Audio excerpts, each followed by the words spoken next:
Okay, we are back. Final lesson in Module 4, and I'm excited to share this with you. So, this is all about how to create optimal brain chemistry for ourselves. So, why does this matter? Of course, we talked about the importance of these neurotransmitters, these brain chemicals, and how they influence our mood, our motivation, our energy levels, and just how we feel about ourselves and life. Now, as we mentioned earlier on in this module, that we used to think, psychologists and psychiatrists, we used to think that any sort of like mental health imbalance, any sort of mental health concern was just, oh, you just have low serotonin, here's a pill, take that, you'll be just fine. However, there's so many different things. And of course, first we always look at, well, what's the underlying root cause? What's causing our bodies to not create enough of these happiness brain chemicals? Is it a lifestyle thing? Are we not getting enough nutrition to be able to produce these chemicals effectively? Is there gut health issues that are like not allowing our body to create it in the gut? All these different things. And then we learn some basic little hacks that you can do to make sure that you're getting enough of these essential brain chemicals and start to feel really good. So, what are those brain chemicals? We're going to go through the top 4 essentials that I believe are essential for feeling thriving.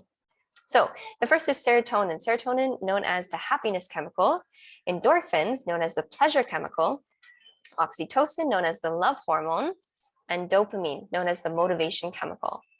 So, as we go through and explore the different things that we can do to hack, I don't love this word hack, we're not trying to hack anything, but to stimulate, to ensure that we're meeting what we need to meet this optimal brain chemistry. Okay, so how do we create more serotonin? Here's some basic things you can do.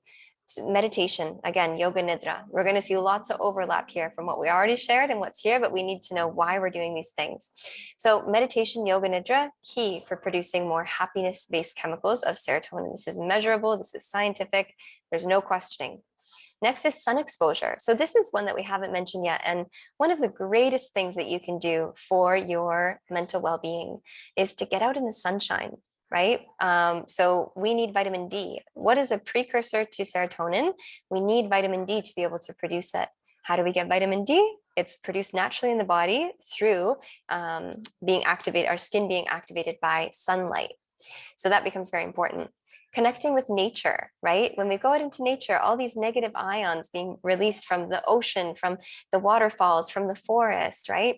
All of these things have such a beautiful impact on our nervous system and our ability to produce these beautiful brain chemicals. So practicing yoga, one of the quickest ways to boost our serotonin, and any sort of exercise. So exercise to the point where we feel good. When we exercise, we're not exercising to when we feel depleted. You shouldn't be leaving the gym or the yoga class exhausted, depleted, empty. We should be leaving these experiences feeling energized, feeling like on a high. So that's how far we exercise. So then we have endorphins. How do we release these endorphins? Of course, the main one everybody knows is that exercise releases endorphins, right? We get the runner's high. So this is that pleasure chemical, endorphins. How else do we get it? Laughter. So when was the last time that you laughed your head off? When was the last time you just let yourself really laugh? Whether it was a funny movie, whether it was out with friends, whether it was watching, your cats play together or whatever it was, but laughter is the greatest medicine. How much are you laughing in your life right now?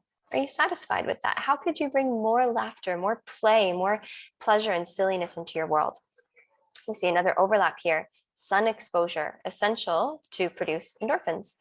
Essential oil. So why do we love aromatherapy so much? Because it actually gives us this like boost of pleasure in our brains.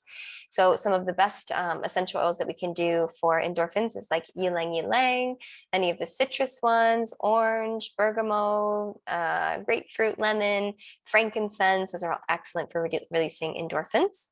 And dark chocolate. So I'm contradicting myself here. But again, as we mentioned, we could debate this. Definitely, it's the caffeine that is the stimulant. Chocolate has some great things in it. Dark chocolate, organic. So again, there's that magnesium, there's that tryptophan in there. And this is all precursors to endorphins, feel-good chemicals. So why do we love it so much? Because it makes us feel good. Now, some other foods that you can get that tryptophan from is going to be leafy greens, not as exciting as chocolate, but amazing for us nonetheless. We can also get it, which we need this tryptophan for several of these. So good just foods to have, leafy greens, pumpkin seeds, superfood for our mental health, pumpkin seeds, broccoli, peas, dark chocolate. Okay, so what else do we have here? Let's talk oxytocin. So oxytocin is that love hormone. You probably know it as the bonding hormone between a mother and a child, right? Breastfeeding stimulates oxytocin. Birth actually can stimulate oxytocin, that love bonding chemical. So how do we increase it? Because we need it. These are our basis. We need all four of these to feel really balanced and well in our minds. So we play and we laugh with others. This is a bonding hormone. So it's a connection with one another. So play, laugh with others, petting your cat or your dog, just that like delicious feeling that you get when you have that beautiful moment with your pet and you're petting them and you just feel so beautifully in love and just that super cozy feeling. That is your brain being flooded with oxytocin, the love hormone. So physical touch, of course, any sort of intimacy, any sort of sexual intercourse or physical stimulation, this is going to stimulate oxytocin as well when we feel safe, when we feel love like this. Any sort of self-love massage. So this can be pleasurable massage. This can also be full body. So there's a beautiful Ayurvedic practice called Abhyanga. Abhyanga is self-love oil massage. So it's just sesame oil and you're going to massage your whole body. So you get flooded with oxytocin, whether you go to a massage or you do it on yourself. That's one way that we can boost that oxytocin, as well as listening to or playing music, especially if we feel some sort of connection with the person playing it. So if it's a band that we really love, or if we're listening to live music and there's a connection with all the other people, music in and of itself creates oxytocin, but especially when there's connection, it has this like next level effect for us. Okay, and then finally, dopamine, that motivation chemical. So dopamine is what gives us the satisfaction of getting something done. So ways that we can stimulate it, meditation gives us motivation, motivation. Any sort of self-care activity where you feel like you've done something nice for yourself. This gives you this dopamine. So why is it that when we wake up in the morning, if we make our beds, we're scientifically proven to have more motivation for the rest of our day? Because right off the bat, the very first thing of a day is that we invested in our self-care, or we completed a task. And that gives us this little hit of dopamine. We have more motivation throughout the day. So make that first action of your day something self-care, accomplishing something nice for yourself, something simple like making your bed, and know that dopamine is going to last with you throughout the day. Gratitude practice. So beautiful. We already talked about how you can create that for yourself, but being grateful and simply practicing gratitude is a great way to stimulate that dopamine. And celebrating your wins. So often we just race through life and we're getting stuff done and taking care of business and making sure all of our responsibilities are met, but we don't often take the time to just pause and celebrate those things, like, yay, look, I just signed this client, or yay, look, I just passed this test in university, and oh yay, this beautiful sunset, let's celebrate this moment together as we look at the sun as it goes down behind the forest, or whatever it is. Celebrating like, wow, I woke up today and I ate really healthy, or I woke up today and I did my meditation first thing in the morning. Take time to savor that, to celebrate that moment. Don't just let it come and go. Really take that in, experience that fully. So these right here are some little small, simple things that you can be doing more of in your everyday life. You can make it small, make it 5 minutes. Again, you see some overlap. Everybody needs sunshine, exercise, meditation. All these things are good to boost all of these different brain chemicals. Start small, build gradually. And this is going to help us to feel more balanced, more satisfied. And finally here, connecting with nature is one of the fastest ways to stimulate all 4 of those brain chemicals. So whatever you enjoy outside, right? Go get outdoors, whatever outdoor activities you like. Do you like to walk? I love walking. Do you like to hike, swim? Do you kayak? Do you like to go camping? Do you like to go lay on the beach? What is it that you like? And do more of that.